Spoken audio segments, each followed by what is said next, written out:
militaire dans cette région de Kherson, dans quelle phase sommes-nous? Dans quelle phase entrons-nous? Est-ce que les Russes vont forcément essayer de consolider leur position et les Ukrainiens forcément essayer de gagner du terrain? C'est ça le rapport de force en ce moment? J'aurais tendance à dire que pour l'instant, les choses sont figées. Après la prise de Kherson, les Ukrainiens sont obligés de réadapter leur dispositif. Ils n'ont plus besoin de laisser un volume de troupes important à Kherson, donc ils vont certainement le rebasculer de l'autre côté du Dniepr. Ça prend du temps, surtout qu'ils sont gênés en cela par les coupures d'électricité. En même temps, les Russes réadaptent leur dispositif au sud du Dniepr et attendent leur renfort, donc ils doivent aussi chercher à freiner les efforts de guerre ukrainiens pour s'acheter un certain nombre de mois de tranquillité avant soit une campagne d'hiver, soit une campagne de printemps. Donc je pense que c'est assez stabilisé et que vous allez avoir des duels d'artillerie réguliers. En revanche, si vous voulez, je porterai l'attention sur la campagne de bombardement de l'électricité, qui, à mon avis, il ne faut pas la résumer à la problématique psychologique. Quand vous détruisez un réseau électrique d'un pays, vous atteignez très fortement l'effort de guerre du pays en question. Les Alliés n'ont pas fait autrement pendant la Seconde Guerre mondiale.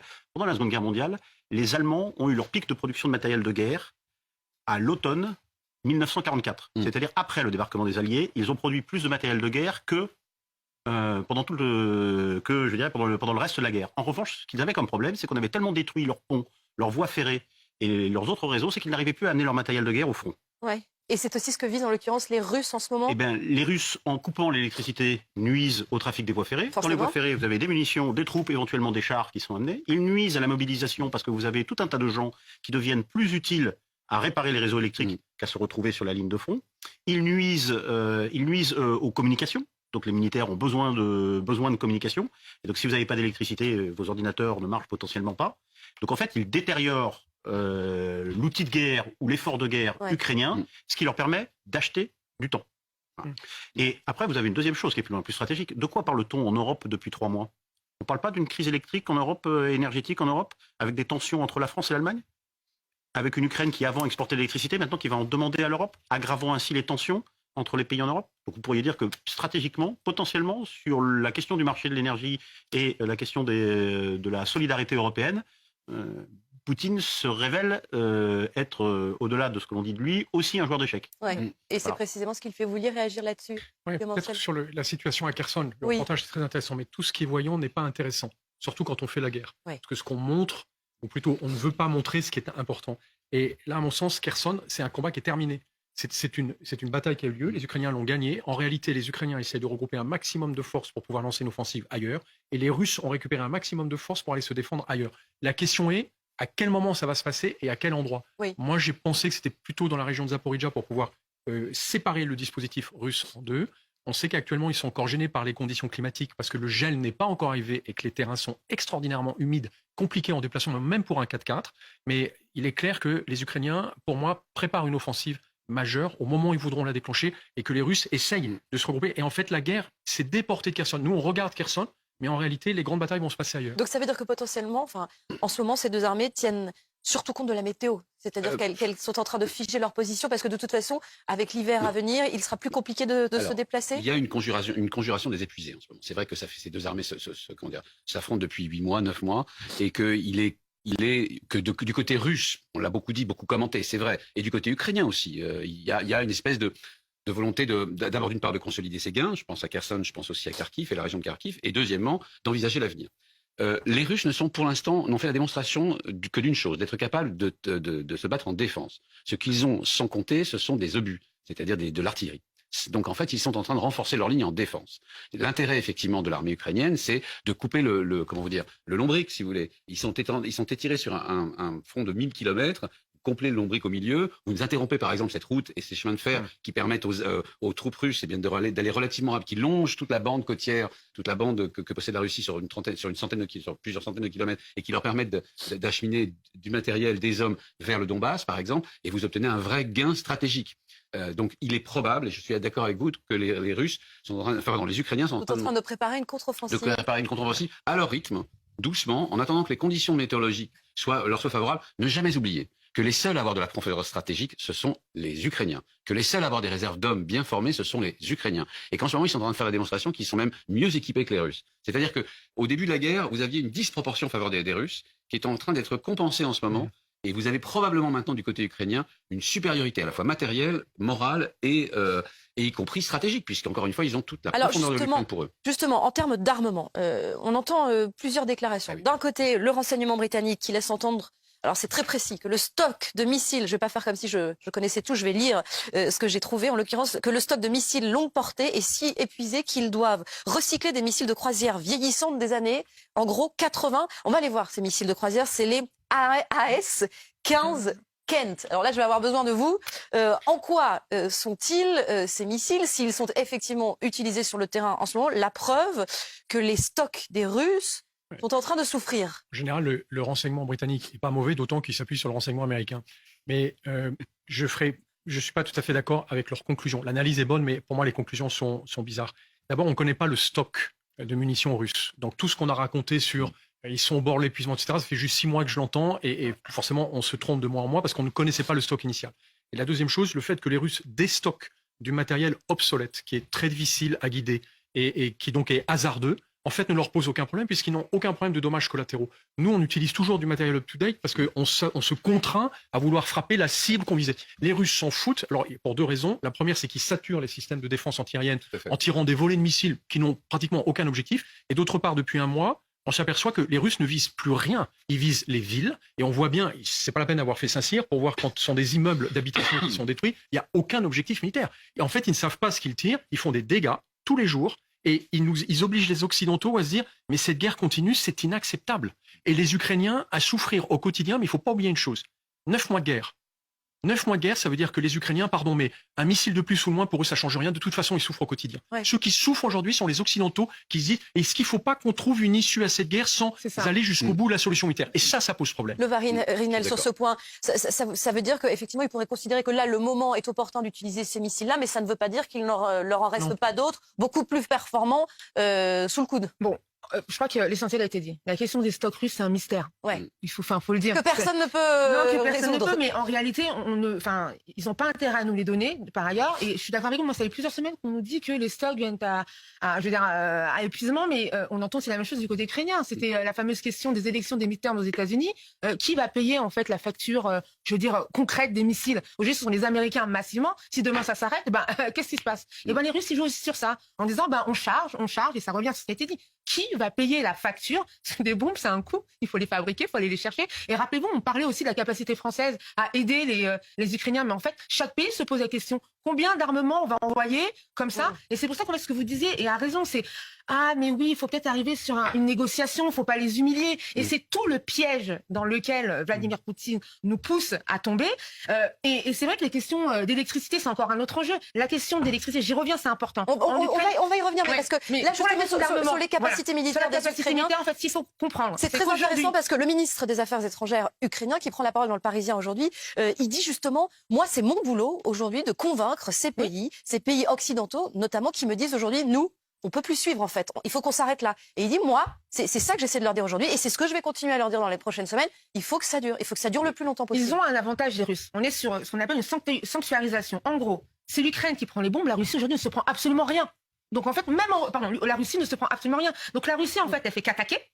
Enfin, vous parlez de défense. Mais finalement, le territoire qui se prend toutes les bombes et tous les missiles, ça reste l'Ukraine. Donc vous avez d'un côté la Russie qui est complètement, entre guillemets, nette de bombes, nette de missiles, l'Ukraine qui en peut plus et qui demande de l'aide constamment. Et on parle effectivement de ces missiles dont il faut rappeler, en fait, on a retiré les charges nucléaires, enfin c'est ce que je comprends, pour pouvoir être chargé autrement de missiles conventionnels. Effectivement, les dommages collatéraux, ils s'en fichent les Russes, ils tapent femmes, enfants, hôpitaux, militaires, c'est pas le sujet. Mais vraiment, eux, c'est l'épuisement, mais c'est nous, en fait, qui sommes visés tout autant que les Ukrainiens. Et ça, il faut le comprendre. Eux, c'est nous pousser à bout. Et vous disiez d'ailleurs tout à l'heure à juste titre, on en a marre de cette guerre. C'est ce qui se dit dans les pays en fait qui soutiennent l'effort de guerre ukrainien. Et le ministre des Affaires étrangères ukrainien, il a raison, c'est ce qu'il dit. Lui, son job, c'est de rappeler que s'ils perdent, c'est l'invasion russe en fait en Europe. Et c'est d'ailleurs pour ça qu'on soutient encore aujourd'hui. Et alors qu'on se demande si on a sous-estimé ou surestimé précisément l'effort de guerre et les capacités militaires de la Russie, toujours ce ministre des Affaires étrangères, dans le Parisien, il dit « La Russie nous surclasse en chars et on a à peu près tout ».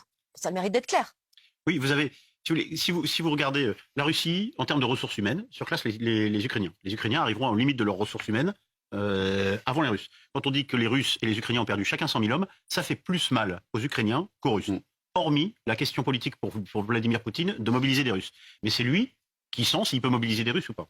Si vous parlez en termes de matériel, les Ukrainiens sont totalement dépendants de nous. Les Russes, non. On ne connaît pas la profondeur de leur poche, si vous me passez cette expression. On ne sait pas non plus quel est le degré d'aide qu'ils vont obtenir de l'environnement. On a vu des drones irakiens, on a entendu la Corée du Nord dire qu'elle donnerait des missiles si nécessaire, etc. Et vous avez après un jeu à l'échelle mondiale avec tout un tas de pays qui n'ont pas voté la condamnation de la Russie, qui commencent à dire que cette guerre, ça suffit, il y a le Covid, le réchauffement climatique, etc. Et qui vont à un moment, peut-être considérer que le Vladimir Zelensky, qui veut aller jusqu'au bout pour récupérer l'Ukraine, est en fait le va-t-en-guerre parce qu'eux n'en ont strictement rien à faire que l'Ukraine soit russe ou que le Donetsk soit russe. Et vous avez potentiellement à ce moment-là un moment de bascule pour les Américains où on se dit, en fait, je vais passer du mauvais côté et je vais perdre une partie de mon leadership. Est-ce qu'il y a déjà des pays aujourd'hui qui disent aux Ukrainiens, nous, on ne peut plus suivre, on a atteint nos capacités? En Europe, non. En Europe, non. En Europe, il y a une résilience des Occidentaux en ce moment, notamment parce que Joe Biden a remporté de manière totalement incroyable ses élections de midterms. J'avoue, c'était pas gagné. C'était pas gagné. Tous les commentateurs étaient comme moi d'ailleurs en train de compter le nombre de sénateurs qu'il allait perdre. Et puis finalement, il a le Sénat, il a perdu d'une très courte tête la Chambre des représentants. Donc là, il y a un moment Biden qui est très important parce que c'est pour le coup le cauchemar de Vladimir Poutine. C'est-à-dire que s'il avait vraiment perdu sèchement ces élections de midterms, ce qui montre bien que les élections comptent, donc y compris dans la tête des dictateurs, on aurait probablement un autre paysage politique en ce moment. Et il y a une deuxième raison, c'est qu'en fait la guerre de l'Ukraine n'est pas très chère. Je rappelle que les Américains ont dépensé 1000 milliards de dollars en Afghanistan en 20 ans. Celle-là leur coûte pour l'instant 40 milliards de dollars. Pas très cher, ça dépend pour qui. Non, elle ne coûte pas très cher aux Américains. On n'est même pas à 10% de leur budget militaire sur l'année. C'est-à-dire que le budget militaire américain, c'est 750 milliards de dollars. Là, on est à 40 milliards de dollars pour l'Ukraine. Donc, c'est pas cher. Ça peut rapporter gros. Parce que si vous arrêtez les ambitions de la Russie pour une somme aussi modique, eh bien, vous avez obtenu une rassurance sur les 10 ou 15 ans qui viennent, notamment face à la Chine. Je ne sais pas si je suis très clair. Mais ce que j'essaie de dire, c'est que vraiment... Non, mais c'est une manière différente de voir les choses. C'est-à-dire que... C'est pas cher. C'est vraiment pas cher. Et que le gain politique, serait absolument gigantesque. Et en plus, il est faisable. C'est-à-dire que Poutine, ou plutôt l'armée russe, qui s'est révélée assez peu performante, est prenable, comme dirait un militaire. Mickaël Darmon me semble dubitatif sur ce point. Oui, un peu, parce que quand même, on va rentrer, et tous les débats du moment nous préparent à la grande question qui viendra en début d'année, lorsqu'on fera, bien évidemment, sans se tromper, les 1 an de cette guerre. Là, la question, ce sera jusqu'à quand. Et effectivement, personne ne peut dire aujourd'hui, ne peut savoir jusqu'à quand. Parce qu'effectivement, le paradoxe de l'Ukraine qui aujourd'hui reprend de la force, c'est de ne pas arrêter. Effectivement, le travail du ministre des Affaires étrangères, même lorsque le jour de la prise de Kherson, il se trouvait dans un sommet à l'autre bout du monde et il disait la guerre va continuer, elle va durer, nous avons encore besoin de votre aide. Et de ce point de vue-là, on l'a dit tout à l'heure déjà, les pays qui souffrent de cette guerre hybride, c'est-à-dire les pays africains, les pays pauvres de la planète qui souffrent de cette guerre, commencent à faire passer des messages très clairement dans chaque instance internationale, dans chaque sommet, en disant aux Occidentaux, il faut que ça s'arrête. Oui. Donc la question, c'est comment va-t-elle s'arrêter? Est-ce que Poutine, à un moment donné... Elle va s'arrêter dans 2 ans, à la fin du mandat de Biden. C'est-à-dire que, grosso modo... Parce que Poutine va dire, Biden, il s'en va, je m'arrête. Parce que pour l'instant, il a tout remporté. Mais je ne sais pas comment cette guerre va s'arrêter sur le terrain. Qu'est-ce qui va faire qu'à un moment donné, Vladimir Poutine va dire, j'arrête? Oui. Personne ne peut le savoir aujourd'hui. Je trouve très optimiste quand même, Anthony Bélanger, sur le calendrier, les 2 ans. Non, elle va au moins durer 2 ans de plus, puisque Biden a 2 ans de mandat devant lui. Guillaume Ancel, et après on retournera sur le terrain à Kiev. Je ne pense pas, parce que, d'une part, à mon avis, dans la stratégie de Poutine, aujourd'hui de bombardement de cibles essentiellement civiles en Ukraine, il commet des dégâts irréparables dans ses soutiens. C'est-à-dire qu'il n'y a plus de pays qui peuvent accepter de soutenir la Russie, qui juste quand on voit qu'on sort un bébé d'une maternité, et que l'autre continue à dire « Non mais attendez, moi je m'attaque qu'à des objectifs stratégiques. Personne ne peut accepter ça. » D'autre part, on sous-estime, ou plutôt on surestime le général Hiver. Je ne sais pas d'où vient cette légende, elle est ancienne, mais en réalité, dès que les sols seront gelés, je peux vous dire, pour avoir travaillé avec l'armée russe et l'armée ukrainienne, que l'hiver ne leur pose aucun problème. Au contraire, ils attendent que les sols soient gelés pour pouvoir lancer des offensives avec des équipements lourds et semi-lourds, parce qu'en fait, les Ukrainiens n'ont pas d'équipement lourd. Aujourd'hui, ils sont gênés par la boue. Et donc pour moi, ça veut dire une chose. Exactement. Là, on peut rouler, alors qu'on peut pas rouler dans la boue. Enfin, on finit par s'enfoncer. Et à mon sens, donc l'histoire des positions figées pendant l'hiver. Pas pour l'hiver. Aucun rapport. Pour moi, les Ukrainiens attendent que juste les conditions climatiques soient favorables. Et c'est pas le printemps, c'est au contraire l'hiver, le gel, pour pouvoir lancer une offensive majeure sur ce qu'on vous a montré tout à l'heure. Cette espèce de front qui s'étire, s'ils arrivent à le couper en deux, c'est une catastrophe pour les Russes. Oui. À mon sens, aujourd'hui, l'armée russe est tellement affaiblie qu'elle peut partir en débâcle. Et c'est ça que les Ukrainiens vont tester, vont essayer de faire avant le printemps. Or, Poutine, aujourd'hui, a besoin qu'on aille aux négociations parce qu'il sait que d'un point de vue militaire, il n'a aucune chance, il n'a plus aucune chance de gagner aujourd'hui.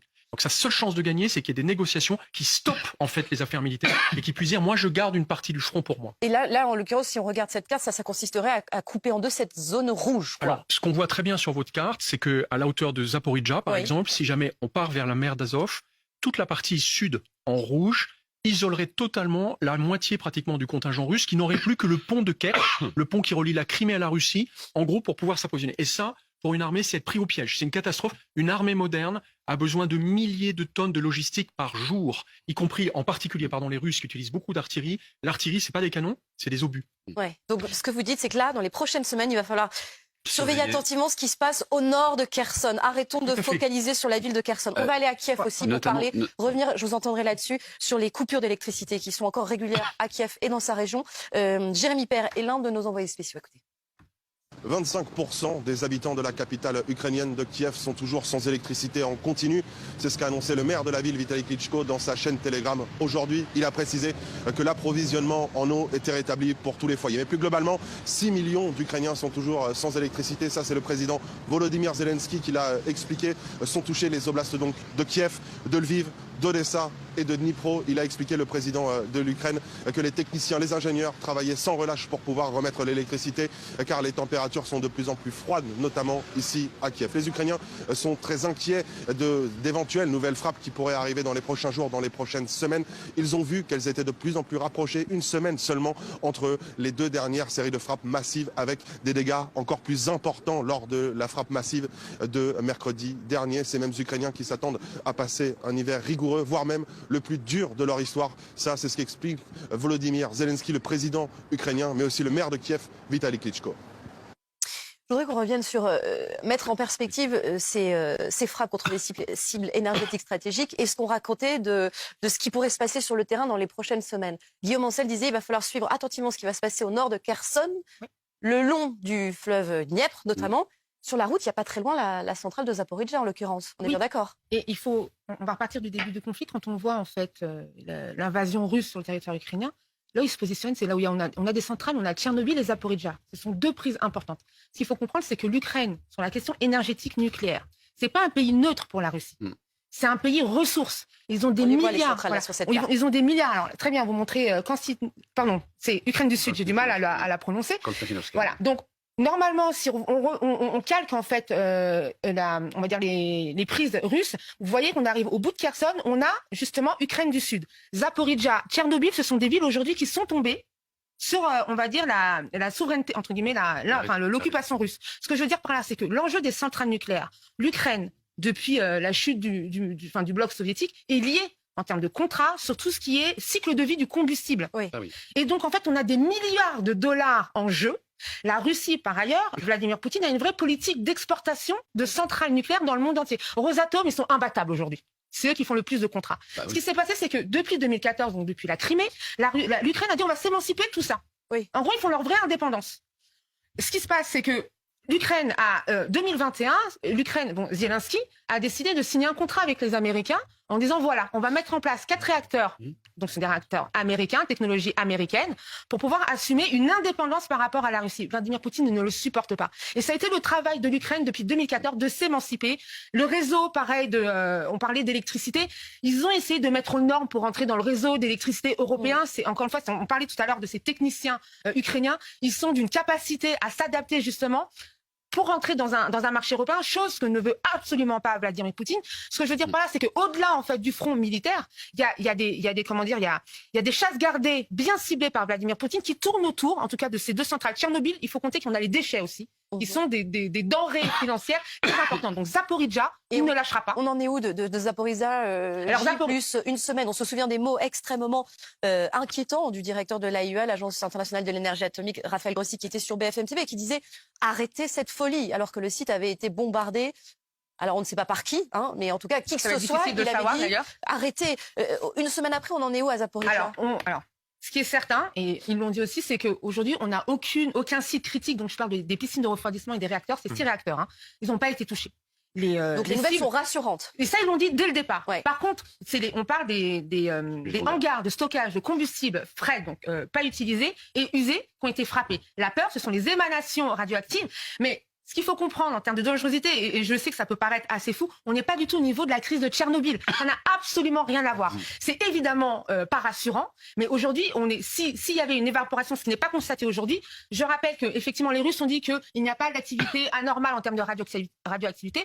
Aujourd'hui, le monde ne dépend pas, on va dire, de ce que disent les Russes à ce niveau-là. L'ONU est dotée d'une instance qui s'appelle l'Organisation du traité d'interdiction complète des essais nucléaires, qui a quelques étages de l'AIEA à Vienne, et qui est capable, elle a plus de 300 stations dans le monde pour détecter si on a des retombées radioactives, on va dire, supérieures à la normale qui mettraient en danger des populations. Aujourd'hui, rien n'a été donné, donc on n'a pas de danger en termes de crise et de sûreté nucléaire. Pour autant, cette centrale se trouve dans une ligne, elle est dans la ligne de front. Et ce que dit en fait Raphaël Grossi, c'est qu'il ne faut pas qu'elle soit une cible, mais il faut comprendre, on a aussi des armées russes dans la centrale, qui fait d'ailleurs une centaine de kilomètres, hein, c'est pas une petite centrale, qui sont positionnées là. Et la crainte de Raphaël Grossi, c'est que les Russes en fait tirent de cette centrale, et c'est pas fait pour ça une centrale nucléaire. Donc en gros, lui, il veut sanctuariser cette zone. Je rappelle que l'attaque de Zaporijia du mois de juillet, il avait parlé de démilitariser. Oui, maintenant, effectivement, le vocabulaire a un petit peu changé. On va dire nuancé, mais ce qu'il faut comprendre, c'est que cette centrale est beaucoup trop stratégique pour qu'on la détruise, pour les deux parties, les Ukrainiens et les Russes. Et les Russes ne vont pas partir facilement. Donc il faut se concentrer sur ce qui se passe autour de cette centrale. Évidemment, Kherson, il se passe des choses. On est forcément attiré, mais je veux dire par là, c'est pas le centre de gravité de la réflexion stratégique russe aujourd'hui. En attendant, ils continuent, les Russes, à bombarder des sites énergétiques stratégiques. On leur livre des générateurs pour les aider. Il va y avoir une conférence à Paris à la mi-décembre. Précisément, et c'est encore ce que dit le ministre des Affaires étrangères ukrainien dans le Parisien, il dit l'idée de cette conférence, c'est d'aider l'Ukraine tout simplement à passer l'hiver, à tenir cet hiver. Au-delà des générateurs, qu'est-ce qu'on peut leur donner aux Ukrainiens? On va pas leur donner des agents EDF, je veux dire, qui vont aller sur le terrain. Si, bien sûr que si, pourquoi pas. Pas forcément en ligne auprès des lignes de combat, mais on pourrait aussi imaginer des cheminots aussi. On pourrait imaginer tout ce qui fait la fierté à la fois des entreprises nationales françaises. Évidemment pas en première ligne, mais il y a beaucoup de choses à faire du côté de Lviv, à l'ouest du pays, ne serait-ce que des raccordements avec les pays voisins. On pourrait parfaitement imaginer des équipes d'EDF EDF, Enedis ou RTE, merci, qui pourraient intervenir sur place pour au moins aider et d'ailleurs, à mon avis, le sont peut-être déjà en train de le faire en sous-main. Et on n'aurait peut-être pas dû l'avancer un peu, la conférence? Alors, ce qu'on aurait peut-être dû avancer, c'est ces équipes de techniciens, ils sont en tout cas les publiciser. Ce qu'on aurait peut-être dû avancer aussi, c'est les aides éventuelles qui, à mon avis, doivent exister. Hein, parce que je sais qu'elles existent en Allemagne et je sais qu'elles existent, c'est-à-dire des équipes de cheminots allemands et de cheminots britanniques qui sont sur place. Je ne serais pas étonné d'apprendre dans les jours et les semaines qui viennent que EDF ou la SNCF est un peu la même chose, en solidarité avec un réseau ferré qui est au moins aussi ancien que le nôtre et au moins aussi prestigieux que le nôtre. Écoutez, je note et on en reparlera à l'occasion. Merci beaucoup à tous les 5 d'avoir été là ce soir pour parler du conflit, de ce conflit ukrainien. Vous revenez quand vous voulez.